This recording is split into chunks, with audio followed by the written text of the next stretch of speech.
I'm a Medium, Ask Me How was not filmed in front of a live studio audience.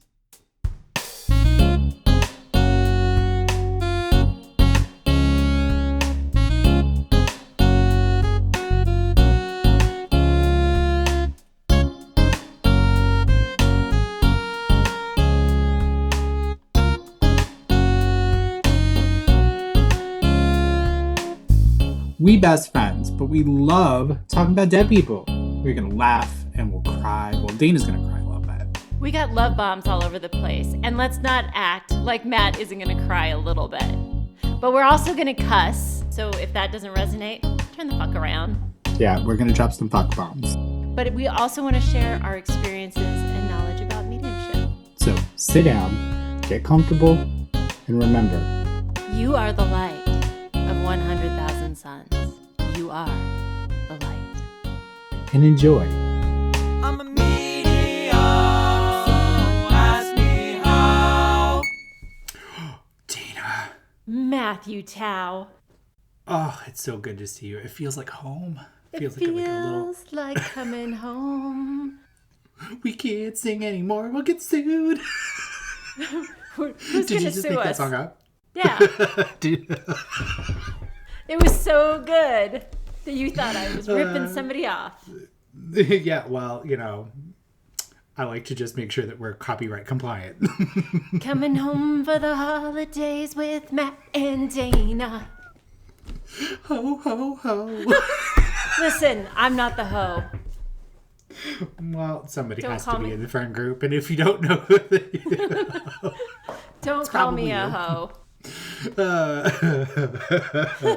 well, welcome back to another episode of I'm a Medium. Ask me how. Bing! Welcome back. We're talking more.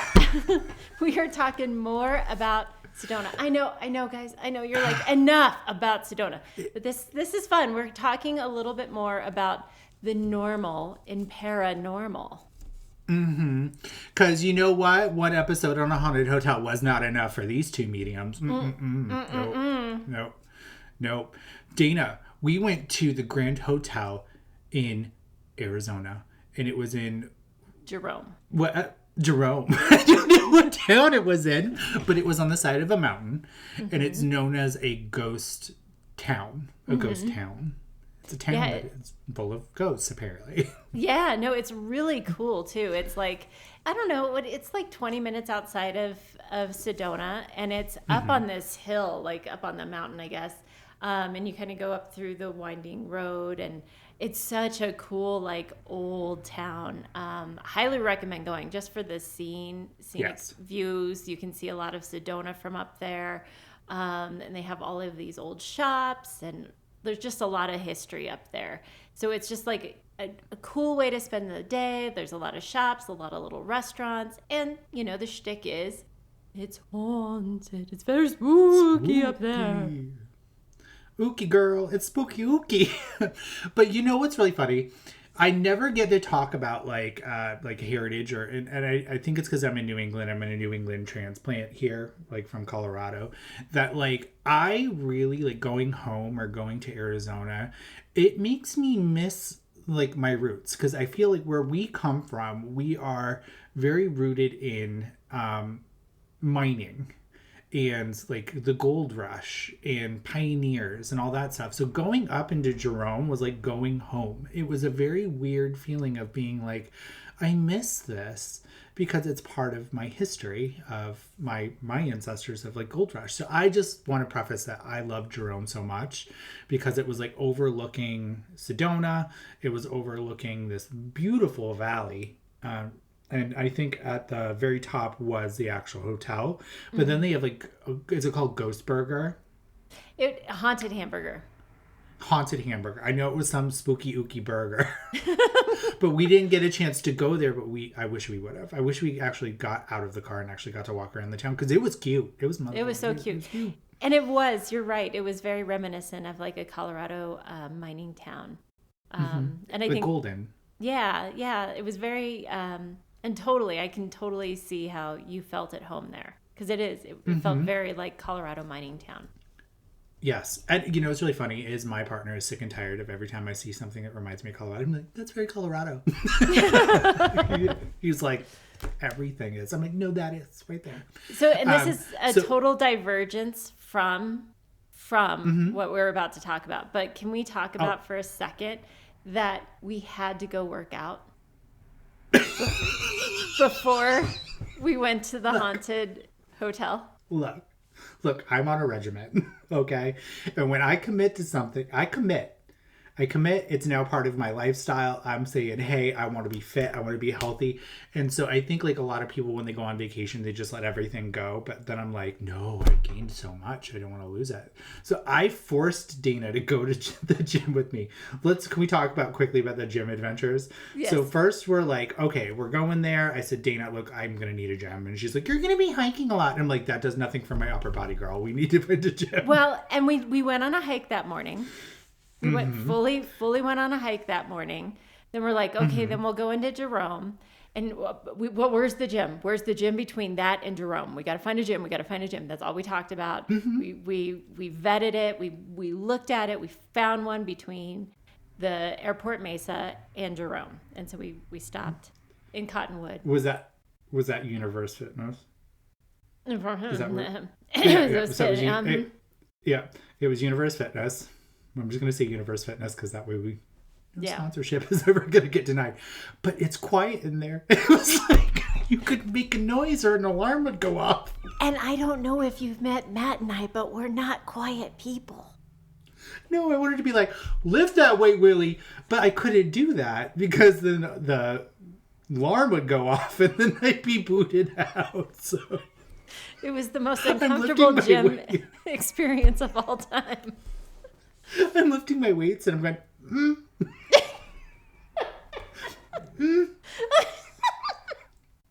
I was trying not to make a noise because I like to actually like make noise when I lift weights. So like if I'm doing like a dumbbell bench press, I like to go like a little grunt, you know. And it's just sometimes noises, like I guess now I understand light language, that like if you make a noise, sometimes it can give you power to do something else. I'm just assuming with light language, right? But like that, you could not make noise or you'd get kicked out. So we found that. And every time we were rolling, we were kind of like, how many more sets do you have? And Matt would be like, I'm lifting weights. Shh. We're going to get kicked out. I'm going to go work on my abs for a little bit. I think I have like 15 more minutes. And I like to people watch as well, because I'm weird, you know. It's part of the medium in me where I'm like, okay, I'm just people watching while I do this, because you have to sit in between reps. You should wait a couple more minutes before you start a new one. You can't there. you get kicked out. No leering. No leering. No noise. I felt it was a very awkward gym experience, but I lifted hard because I was like, what else am I supposed to do? I can't make noise. I can't talk. I can't do anything. And so I lifted real hard. And I'm trying to keep up with Mr. Tao, who's like, I'd like to lift weights. Me lift weights. So I lifted real hard that day. And we left, and I was like, I need to eat something now. And I got hangry. You were hangry. If you haven't seen a Willie hangry, run. So we ended up being like, okay, let's go to Jerome. But before then, can I just tell you, I actually went to almost 3 gyms while I was in Sedona. Yeah. I was Goldilocks of dumbbells. I'm like, this gym is too quiet. This one's just right. So we ended up going to Jerome, and we go up the mountain. And let me tell you, this is like a one-way narrow road, and you're driving that big SUV. Thanks. You're piloting the pilot as we were going up the mountain, and it got to the point where we had to take a right off into the parking lot for the Grand Hotel. And that's one-way traffic, and I'm like, this bitch is gonna crash us. And then you tried wedging us in this really small parking lot. Now, mind you, the rental car is in my name. So I knew that if she crashed this vehicle, I'd be screwed. So we end up backing out. I ended up getting into the driver's seat, and we found a parking space, and it was all good. And then we approached the hotel itself. which is so cool looking. So cool. And the views from up there are just like so incredible. Oh, so cool. It was breathtaking. I literally... Okay, so let's set the scene for walking up to the hotel. I am not a person that believes in hauntings. I am not a medium that is open-minded to know that the spirit world is in a location, unable to leave it, blah, blah, blah, blah, blah, blah. I hold space for the paranormal investigating mediums, but I've never experienced a haunted location that has come with evidence that has not had somebody fuel it with fear or know all about the history and then dilute every single person with them. So anything that they pick up is going to be a perspective or a point of view from said person. And you have been to that hotel, so we're going to definitely forewarn everybody that you went the previous visit or maybe a couple visits before then. I had been there in March. My visit to Sedona, I went there in March. And so I kept my mouth shut. And I had fully tapped in when I was there in March. And so I will let Matt kind of share his experience because it's fresher. But when I was sitting in while Matt was tapping in, first off, let me just say, let me spin back and say I was hangry. I was really hangry. we walked in and we went straight to the restaurant. I was like, we need to eat. We need to eat. So we went into the restaurant and we sat down, and luckily we got a seat at the restaurant, and they give you a table with that like white tablecloth, like the paper tablecloth, and crayons, which was perfect for Matthew. But like, yay! I felt like I was at Chili's when I was like 5. Yeah. No, it was like the best thing ever for Matt. He just like sat down and he was like into it in full channel. I was like, what are we starting with? What's their first hors d'oeuvre? What are we starting with? Yeah. I'm like, spirit. and technically, like I said, I had already kind of done the ghost walk there and felt everything. But my intention when I was tapping in there was to pick up on things that I hadn't picked up on before. So I was trying to feel into things that I hadn't picked up on the first time I was there. So that was kind of my intention. But so I'm going to step back just like a couple minutes before that. So we walk up to the entrance of the hotel, and actually, no, it wasn't the entrance. It was a side entrance to the restaurant. And before I had approached the building, I felt somebody. I felt a male, and I felt like he had walked out and greeted us. Like he knew that we were mediums and was like, you guys can just come on in. And I remember seeing 3 floors to it, because for the entrance for the restaurant, you have to go up a staircase. And I kept saying, okay, well, there's 3 floors. There's 3 floors. There's 3 floors. There's actually 4. But we'll get there later.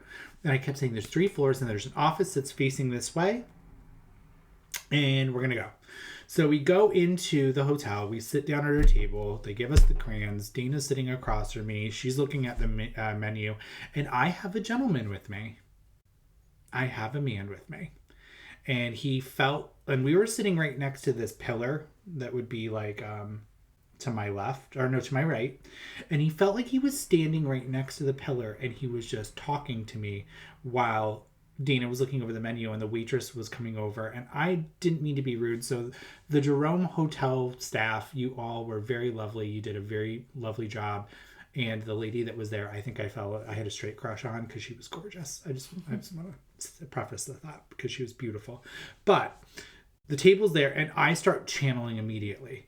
And I'm getting all this information and I just cannot get it out fast enough. And the lady's like, hi, what would you like to drink? And I'm like, Diet Coke. And I had my hand up and I'm just like, dang. And I didn't mean to be rude, but I was there and I just needed to experience this. And do you want me to go over the details now or do you want me to hold off on them? You can go ahead. Okay. So I got a mail and I got the initial CH and I got a description of this mail and I started immediately sketching what he looked like. And I know we have a photo of it that we'll put in the show notes, and if you're not listening, go follow us on YouTube because we'll have the picture posted there for you. I got a male. He was a little bit heavier set. He definitely had a gut to him. I felt like he had a little bit of a bowl, like a little bit of pot belly. I also felt like he had a mustache and that he had like a rounder nose. And then he kept telling me CH, and then I kept getting 45, 45. And this felt like to me that it would be time that the building sat empty between something, between either one part of a history of the building to a new phase of the building. I kept getting 45. And then what's really weird is I got the numbers 1945, but I felt like this was associated with a female, so I like holding that down. Then I also got a pain to the neck and the head, and I kept feeling like there was an issue with the neck and the head. And then I also got a couple other things I can't remember off the top of my head, but I got all this information that I just could not do anything with it because I'm like, okay, now we eat. Yeah. And so I was just going. Okay. And I never realized with the Hotel Jerome that it was a mental institution or an asylum before it became it was a hospital. It was a hospital, yeah. Mm-hmm. Then it became the hotel, but in between the time it was a hospital and a restaurant hotel, it stayed vacant for 44 years. Now I'm taking that 45 as like, that's something, because we don't know the time between shutting down and the construction of the hotel and the renovation. So it could have been 45. I'm making that stick, and I don't care. I'm taking that to my grave that it was 45. Because there's got to be obviously time for them to build and construct. But I feel like 45 was a very solid number to conjunction with, like, if I'm off by a year, I mean, does that really make me that wrong? I think you're close enough. Yeah, there wasn't a allotted time. That was a big chunk between it sat vacant. But I also kept feeling like every building in that area was connected by either owning the same bank, like, or having like financial problems between all of them. And I think what affected one building not only affected one, it affected them all. Like, I felt like the sense of urgency to be like, we need funding, we need to get this back up, we need to rebuild, we need a maintenance. And I kept getting the word like maintenance, like maintained, but I felt like it was the entire town. I didn't feel like it was like a maintenance person. Then with him, I didn't feel, when I was sitting next to this guy, any sort of emotion other than, I need to give you this information. Like, he was very informative, and he was very comfortable to be around, and I felt like he was just sitting there going pss, pss, pss, pss, pss, pss, pss. Like, it was not like I'm gonna make you feel weird. Now, what's interesting about this building, Dana, versus the Stanley Hotel, is I felt that this hotel was more active than the Stanley Hotel for a couple of reasons. Why do you feel like it's not, like, to me, it's more active? I don't know, like, maybe you know my thought process. Well, if you don't know, I can just tell you, but just give it to me. Okay. I think that there was less people inducing fear into the atmosphere. It was cleaner. It was literally like, there was like a skull picture on the wall, but it was not hyped up to be this haunted location and come here. It was literally just, we're aware of this activity. Just come visit our hotel because it's a gorgeous hotel. Like, that was it. There was nobody popping around the corner. There was no book that was following the history of the hotel. I love you, Stanley. You'll have a place in my heart. But the Grand Hotel of Jerome stands on its own for its history and not for a novel written by a famous author that became a book and that became a tourist attraction. It is just a hotel that happens to be allegedly haunted. Yeah, there was a lot of mythos around the Stanley Hotel, where this was a lesser known place, maybe even a little harder to get to, I would argue, and just not as popular, right? So there just wasn't as much information, and everybody knows the movie The Shining, and everybody had an opinion and all of that. So it's interesting. As I said, I had been in there March earlier this year, and I had gone with my friend, and almost had a very similar situation as to you, Matt, with that visit, where as I walked in, I just felt a male's presence. And I remember sitting down at our table, and it was in the same dining room that we sat at. We sat in a different area of the dining room that time, but I felt him like, I'm here with you. I'm hanging with you. Mm-hmm. And I felt like he was there. And I was like, I need to go use the restroom. We'd been in the car forever. And Matt knows this. I pee a lot, and it's just what I do. Oh my God, do you pee?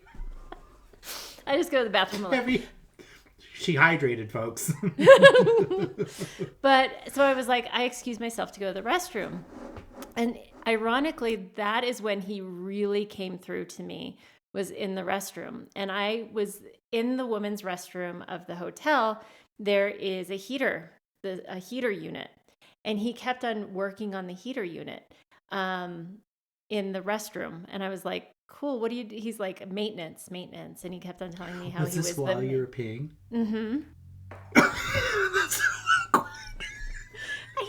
He wasn't aware, but he was giving me clues as to what he was like. I'm the maintenance man. And he was like, and I got validation of that. And we'll validate everything later on, but I got validation of him being the maintenance guy the first time I was around. But there was an extra layer of validation that came when you got your validation, because he had a whole thing about being the boiler man. Mm-hmm. And the fact that he was like, pay attention to the fact that I'm working on the heater and the boiler and all of that.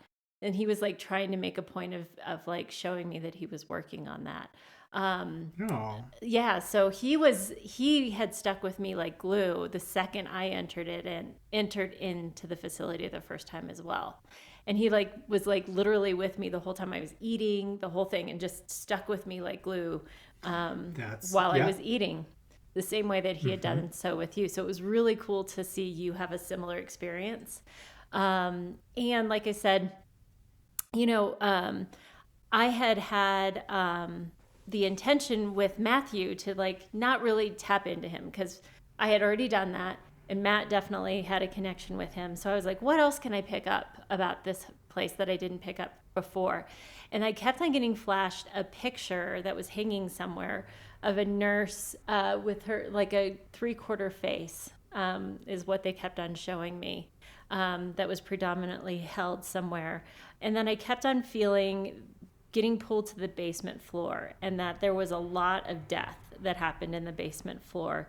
And that's where like the most urgent cases happened, and kept on getting pulled a lot to that. Also getting pulled to a lot of like lung issue cases, something with, like a very,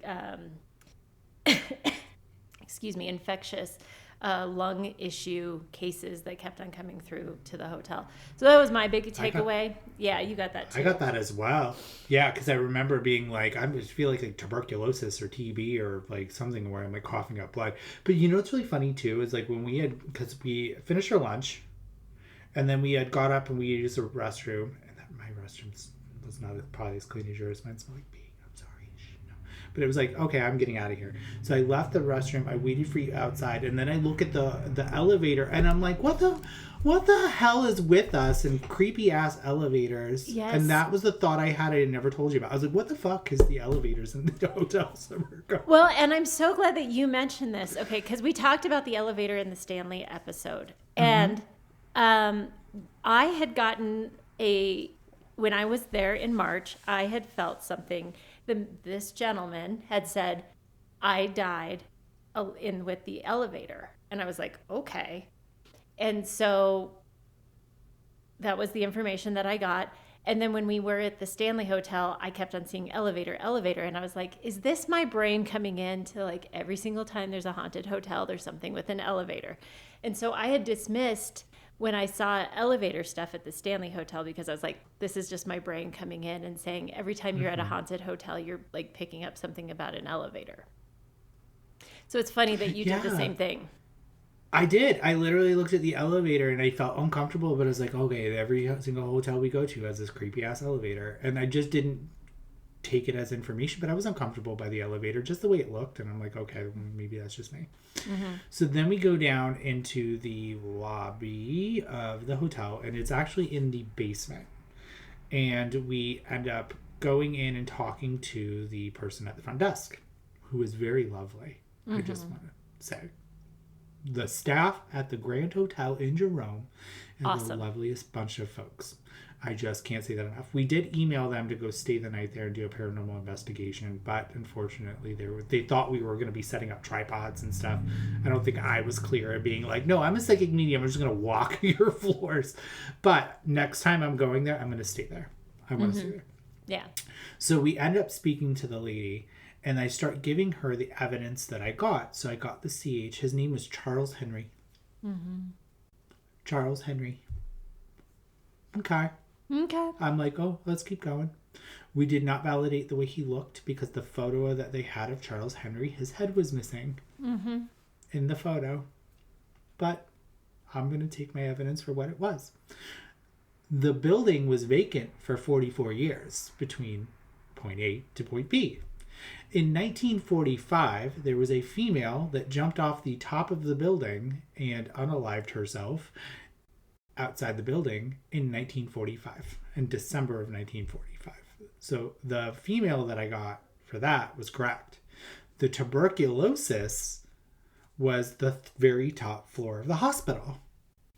That was validated. You kept on getting pulled to. Then the nurse's photo was sitting right next to the other person.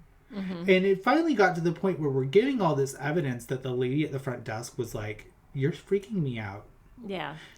Charles Henry had passed away as a maintenance caretaker at the hospital, and the elevator came down and crushed his head and neck. And he was the boiler. He a big part of what he maintained was the boiler, and that piece of validation I didn't get the first time I was there, and so that was really cool because I was like, why are you stop working on the heater? Like, why are you keep showing me that you're working on the heater? And that was his way of trying to show me that was a big part of his job and what he came there to do. You know, want to hear my bias? It's kind of funny. Every time I have an investigation that has to do with anything from 1945 to 1800s, I always hear the movie Dolores Claiborne's accent in my head. So if he's working on the boiler, he's like, oh, it's going to be a cold winter. There's no fish to fry here. You don't want to go down that road. No. But I just keep hearing that mean accent. But it was very interesting. The bottom floor was the emergency room department, and that's where, or they would take that. So they had a lot of deaths there. There also, you were pulled to a lot of things happening outside. Outside the building, yes. I feel, now this was not validatable. There was a building, the way that the building was tucked in, it ran along the lining of the mountain. So it was, the front was technically facing the view. And I felt like there was a building or a temporary building that would have been outside the building to the left of it. And I feel, not fact, I feel like that they kept bodies out in a freezer or like a little shack unit or something like that. But there was definitely something that was there, and there was no way to validate it because they had carved into the mountain. So it would have been gone. It would have been gone. But there was a building that would be tucked away a little further back, but that's not where I felt it was. And I felt like at the very front of the building, I was very uncomfortable. Things were dropping. Uncomfortable. And the person at the front desk had validated that a lot of patients threw themselves off the front of the building and passed away. Yeah. And so I did pick up on that. There's also the office that I was talking about. I kept seeing an office. There was a doctor's office that would have faced the restaurant view towards the mountain itself. And I just kept saying, was that an office? And the lady was like, yeah, that was an office on the second floor. And I was like, beautiful, great, awesome. And so then it left me with a lot of questions leaving. Because she ended up giving us a flyer for the girl that had passed away from 1945. They had a picture of her grave. Yeah. And that girl from 1945, she said, we have a lot of questions around her. So anything that you guys are picking up on her. And both of us kind of picked up essentially the same thing, is that she was just very mentally unwell. I kept on hearing the word schizophrenia around her. I just felt like she was overwhelmed, a lot of voices, but I didn't feel any foul play in her passing. And I think there's mythos around or some kind of talking around somebody pushing her out or something like that. But I did not feel that at all. Oh, I'm getting sad just thinking about her, if I'm honest, because I feel like I can channel her really easily now. I mean, this is all invalidatable, but if somebody is listening at the Jerome Hotel or knows this girl, I don't think we have her name now, would be that she was not mentally well. I feel like she would be an older adult. I think she was in her 20s when she had passed away. But I feel like with her mental illness and also being away from her family, it was too much. It was too much. And you got to imagine in 1945, we were not at the medical place that we are now and how we handle mental illness. So a lot of people were getting electroshock therapy. Where they go in with a needle and they... Yeah, I'm talking about lobotomies. Lobotomies. So we did not treat mental illness very well. And so a lot of patients most likely felt poked and prodded and experimented on. And I'm not saying that she was, but I can understand why. I understand why she probably did what she did, right? And so sometimes when you feel like you can't have a way out, and she could have been admitted there by her family, but she was not from Jerome. I always like to, when I'm telling the story to my partner, I'm like, there's no reason that she should have been buried there. There was no reason. Yeah. And so they gave us a pamphlet on Charles Henry. They gave us a pamphlet on her. And then they gave us something else. I don't remember what it was. They let us take pictures, which was really nice. And then we left the building. And then on our way back down, we ran into her grave. Yeah, we were driving, and there's a lot of roundabouts, or rotaries, as Matt likes to call them. And the rotaries in Massachusetts, but the roundabouts everywhere else. We found that out. Thank you, moderators on TikTok. Dilly-dally. But there was, I went, oh, Matt, look, a cemetery. And he looked at the pamphlet, and he's like, that's where she's buried. And so we went around, and we went to the cemetery where she was buried, and we placed I found a little heart rock, and we placed a heart rock on her grave and just paid honor to her. There was a reason why we do that, because we don't, as investigators, and I don't know if we call ourselves investigators, we always hear the legend of somebody or we see a photo of them, but to see their real life grave and then having a hotel give a pamphlet out of them, it doesn't make it real. And I think when you go to somebody's grave that's involved in a haunting or a haunting location, it makes it real that they were a person. And I never want anybody on the other side to ever, and they don't feel this way, but I just, in my head, is my empathetic side where I just don't want them to feel used. You know what I mean? Used for any profit or used for any story. So I think going there and showing her respect of just being like, I'm really sorry that happened to you. I'm really sorry that you lived that life, that you felt like that was the answer to your problem. But what really broke my heart, and I can't figure out why it broke my heart, was at her grave, you can see the hotel from her grave. Yeah. That made me really sad. Yeah. Because she desperately wanted out of there, right? And to know that even though her body, oh my, I'm getting really sad just thinking about it. I'm sorry. That her grave actually faces where she had lost her life of not wanting to be there anymore. It's like, oh, I felt so bad for her. Yeah. And she doesn't feel that way, right? So the graveyards are just for the living. They're not there, but I just couldn't imagine wanting to be out of a place and then having to get a view of it then being for all of eternity. Just being buried, and there, it was. But I think it was a really important thing to remember, whether we're doing an investigation in a location or we're doing a mediumship reading, to always remember that these were breathing people that lived full and complete lives, and to always honor their full and complete lives and who they were as people.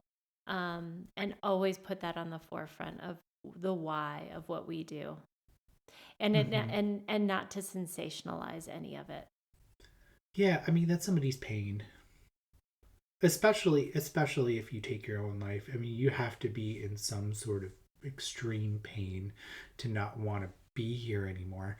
Yeah. And so we always want to honor that, right? We want to honor the love, we want to honor the life, and we want to honor the loss of whoever that we're reading for, even as mediums, of just being like, they lived a life and we need to honor that life, no matter if it was a good life or a bad life. It was still a life, and that shows value to the human spirit, right? So just know that if you do go, just do something to just pay respect. Even if you're just like, nothing's here, just pay respect. It's just a respectful thing to do. And just even, I always just think no matter what it is, whether it's a reading or being able to go up to the Jerome and just simply saying, thank you for sitting with me. Thank you for your information. Thanks for your time and your energy. Because I think it's really always important that we honor the spirit world. Oh, 100%, 100%. And I do like to preface, in my experience as an evidential psychic medium, and Dana, you can probably collaborate with this, that we don't stay on this plane for a reason, right? And so I think leaving the Grand Hotel, it shooketh me. It shook me because why would he be there? And it was intelligent enough to give me, what is that? There was a little orb that just flew. There would be no reason for him to be there, but maybe that's his heaven and he likes it and he loved that job, and I don't know, but it was intelligent. It was enough to give me validatable evidence. I was getting emotion out of it, just like I would with channeling a spirit. And so I changed my mind on hauntings. Is it possible? Yes. Is there a reason? I don't know. And I don't think it's my job to know, but it's my job to prove the continuation of life after death on however it plays out. Now, am I saying that it was evil or haunted? No, because I think me and you went in there with an unbiased opinion. We did not dilute the information. You did not tell me a goddamn thing at all until we left the building. And it was literally like two mediums coming together, having two separate experiences, having the same evidence roll through. There is no possible way that location does not have activity. Yeah. I said it. It's haunted. The $1 million question is... Hold on really quick. I'm going to change that word. I don't like that word haunted. It is spiritually occupied. It's active. It's an active location. Because here's the thing,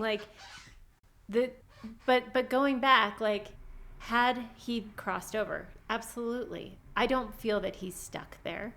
I don't think that he needs a rescue circle. I think at any moment his awareness could go somewhere else. I think he likes it there.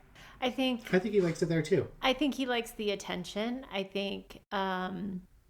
But I never get the feeling that he's stuck there. I think he liked being honored and validated.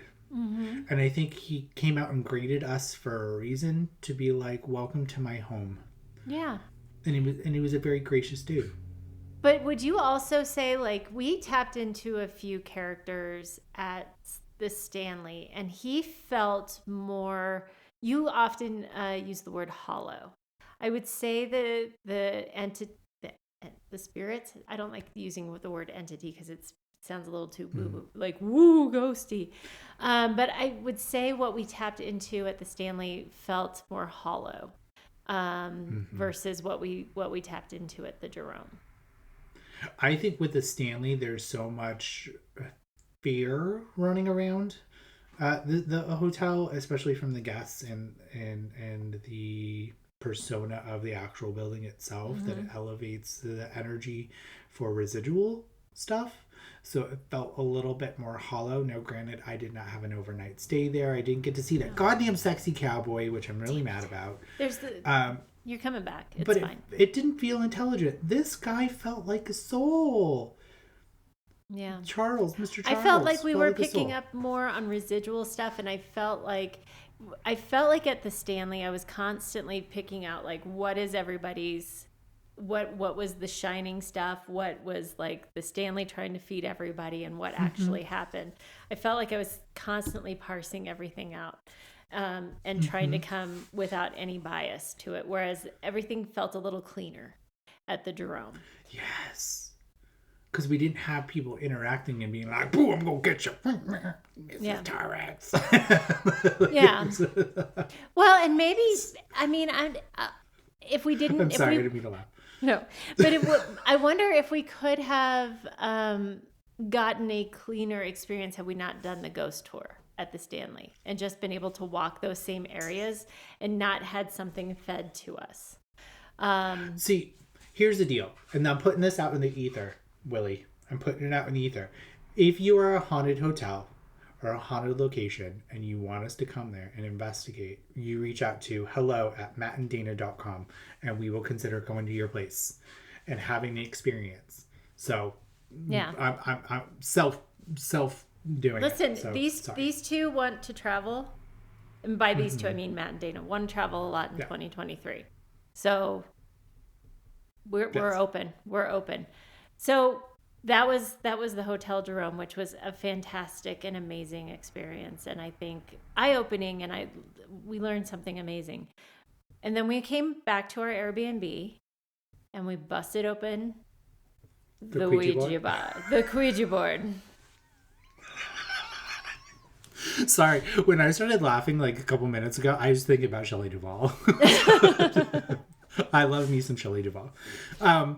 The Ouija board. Okay, so if you don't know and you haven't gone back and you listen to the episode, I'm a Tool, go check that out. It's just a piece of cardboard with some numbers on it. Okay, but Dana's never done a Ouija board before. I was a first timer.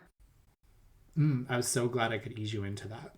It was so What are your thoughts? I'm gonna let you tell this story because it was your first time doing the Ouija board. You set the tone. I mean, I was not scared at all. I really wasn't. I think 2 or 3 years ago, it would have been a different thing. I would have been a little more freaked out. But it was cool. It was a very cool experience of feeling the energy move the planchette. And seeing some intelligence in how it was moving to the letters. If anything, I think it's frustrating. I think I've worked with like some ghost boxes before, and with the Ouija board, I'm a much better conduit for spirit than a Ouija board or a spirit box, because I'm just like, I get it faster, and so I'm like, spit it out. Let's go. Boom, boom, boom. So if I was like trying to get a message, it was a lot more tedious than if I was, because I feel like I'm a better conduit for spirit communication than a Ouija board or anything like that. 100%. But it was very cool to feel what spirit can do, because spirit can manipulate things, and it was validation that spirit can manipulate things around us, right? We can hear about spirit manipulating lights. Lights might flicker, or there could have been an orb like we just saw in Matthew's camera a few moments ago if you're watching on YouTube. They can change numbers on things, like that happens to me all the time. You might see certain numbers. Music can pop on. The spirit world can do things on our earthly plane and manipulate things when the conditions are right and when we're open and inviting to it. And so it was very cool to get validation and be like a part of that, and to just sit and participate in it, be a willing participant in it. Did it change my mind on anything? No, but it was cool. It was cool. Can I just take a minute to say thank you, Megan Elisa, for giving us some really awesome tips, because she did give us some things of being like, put some really nice music on that's like high vibe, be very open. It's going to take a while. You have to build a power just like you would with mediumship. It was very nice of her to do that. So thank you, Magana. I really appreciate that. But that is true. You need to have the right mix of things to facilitate the physical mediumship. And so I feel like a lot of the Ouija board is very similar to table tipping. And it was really funny and when we were on vacation with Sedona, table tipping kept coming up. Yep. And so it is very like physical mediumship is a very beautiful, awesome experience, but it takes a while. It takes a while to get that lawnmower going. But when it does, the power of the spirit world will shine through in physical mediumship in a way that mental mediumship just cannot do yet. Well, I mean, technically, yeah, because you got trance, but physical mediumship is just amazing. And the power of the spirit world could even manifest little lights themselves in a dark room with just flickering lights.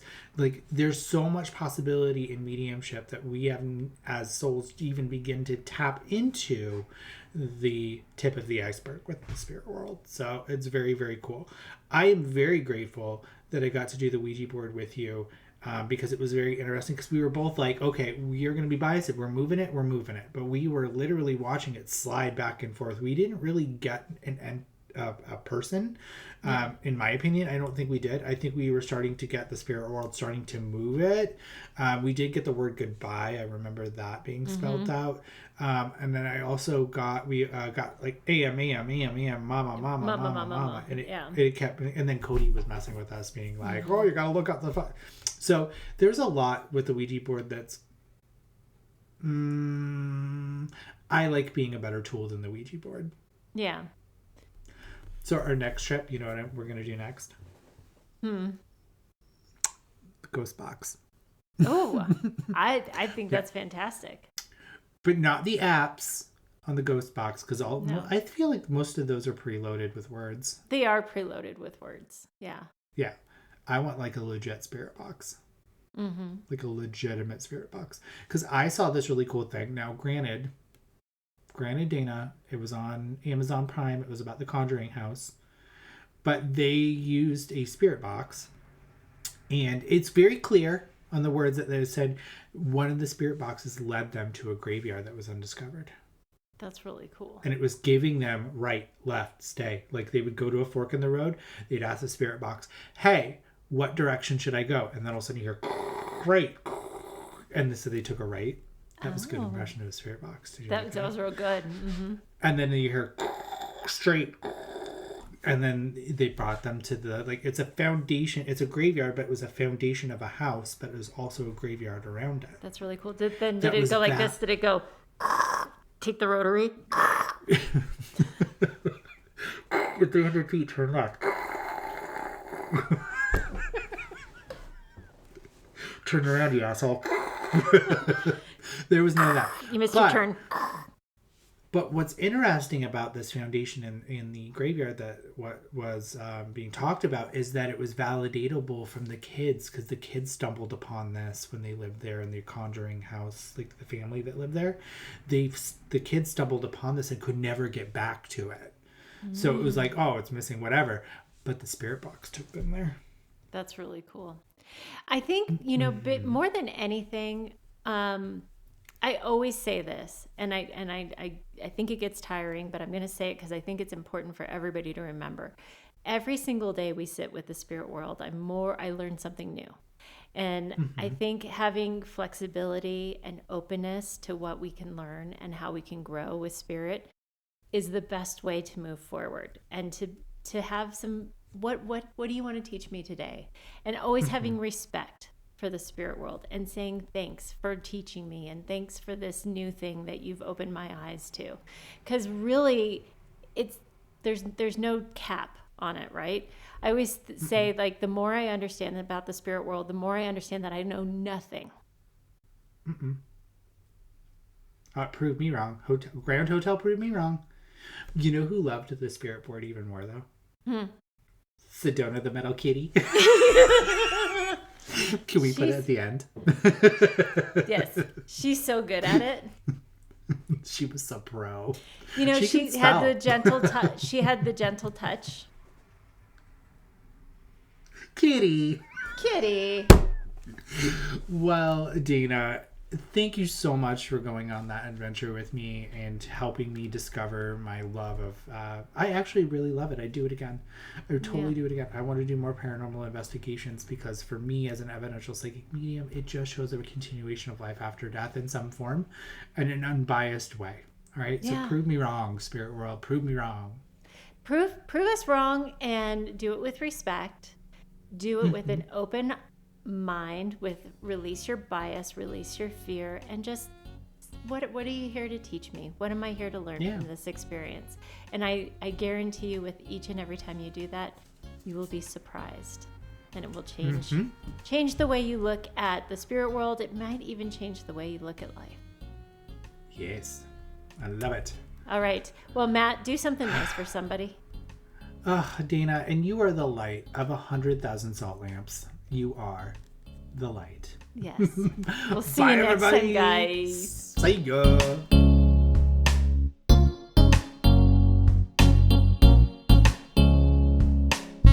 Okay, Kitty, you can't move it. We got a light energy. We got a spirit.